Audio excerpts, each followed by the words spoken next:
Well, welcome back to Sunday Evening Devotions. We want to continue our look at the story of God's people and His redemption of them as we continue through the book of Judges, chapters 10 through 12 tonight. It kind of reminds me of, what I found out here in the Arboretum area of the garden, this weed. We call it a weed. It's called, commonly called at least, field pennicrest. Now, field pennicrest is used as a ground cover and is basically ignored in our day. The Iroquois Indians saw it and used it as an anti-inflammatory, and like many weeds that we ignore, the leaves can be edible and used in salads and whatnot, but we tend to ignore these small little plants and call them weeds and ignore them in our day-to-day activities. But God has everything for a purpose, and that applies to our story tonight. As you look at the chapter 10 of Judges as it opens up, it mentions a couple of minor judges. And what I mean by that is not much is given in terms of information about them. Both of them together judge Israel, that is, they apply justice in the land for about 45 years. The first, I think, is Tola, the next is Jair. And then we have the bulk of the story, which is about Jephthah, which we will talk about. And then the section ends with the mention of three more minor judges. Again, not much is said.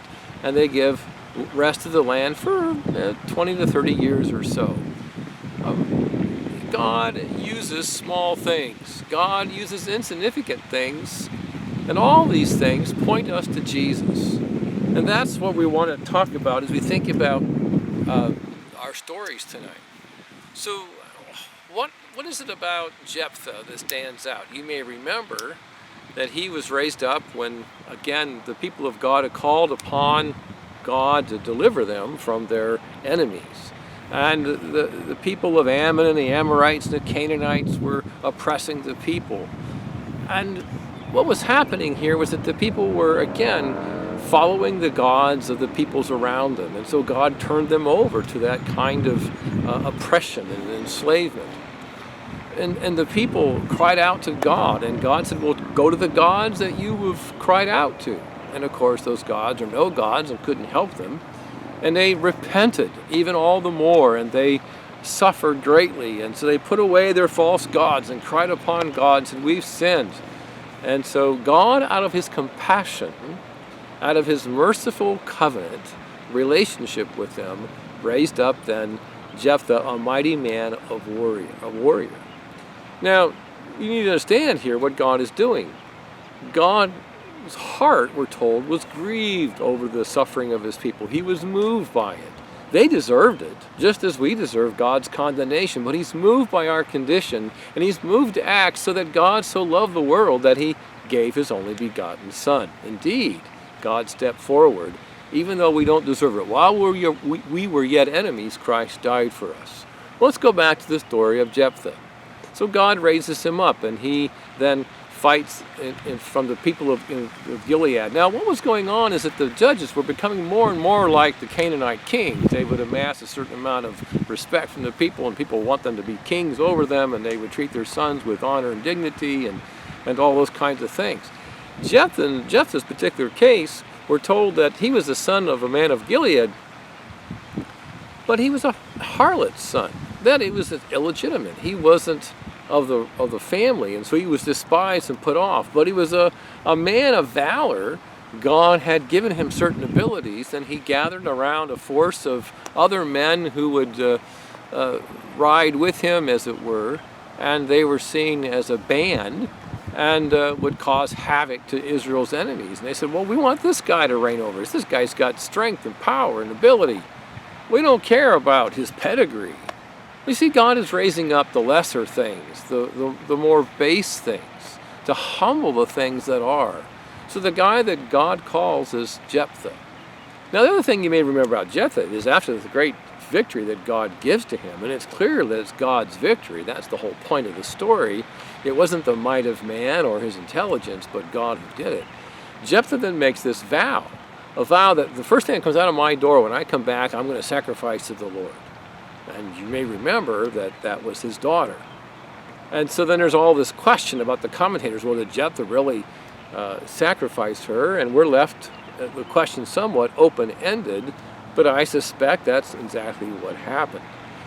You see, there's another view about this that we need to understand.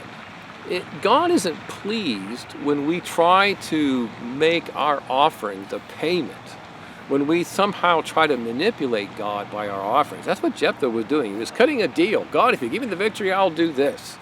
You know, we see God as somehow someone who's going to do what we want if we manipulate him in a particular way. We see vows and a commitment of ourselves as a way to strike a bargain with God. That's how Israel was seeing God at their point in time, and that's how Jephthah was operating. But that's not how the Son of God saw God, his Father. Jesus committed himself wholly to the Father's keeping. He made vows to the God, his Father, and the God of his earthly fathers. He made vows, you see, and promises out of love to us, out of love to God. He committed his soul and his self into God's care. It wasn't trying to manipulate God or get something from God. So often we take religion as a way of making deals, as if somehow we can have God do what we want.